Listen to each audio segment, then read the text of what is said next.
নোয়াখালীর হাতিয়াতে পেঁপে চাষ করে লক্ষ লক্ষ টাকা আয় করছেন তরুণ উদ্যোক্তা। ছোট ছোট গাছে গোড়া থেকে ধরছে পেঁপে। এক গাছে কয়েক মন পেঁপে পাচ্ছেন হাতিয়ার কৃষক। পেঁপের বাম্পার ফলন দেখে খুশিতে আত্মহারা স্থানীয়রা।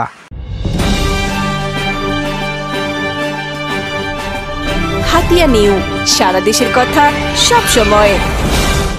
হাতিয়ার কৃষিতে এগিয়ে রয়েছেন কিছু তরুণ উদ্যোক্তা। চাকরির বদলে হাল ধরছেন কৃষিকাজে। কৃষিকে নিয়ে বিশাল স্বপ্ন দেখেন উদ্যোক্তাগণ।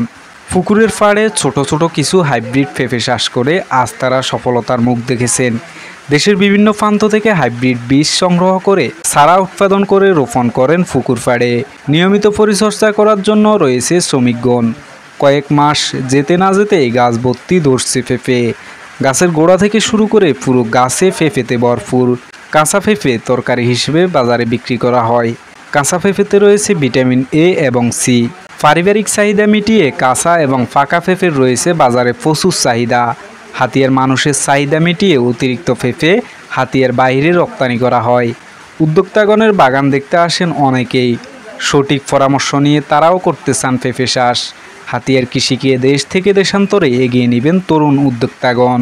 আপনি কি হাতিয়া নিউ চ্যানেলে নিউজ পাঠাতে চান? তাহলে এক্ষুনি আমাদের হোয়াটসঅ্যাপ নাম্বারে মেসেজ করুন 01830996504। হাতিয়া নিউ, সারা দেশের কথা সব সময়।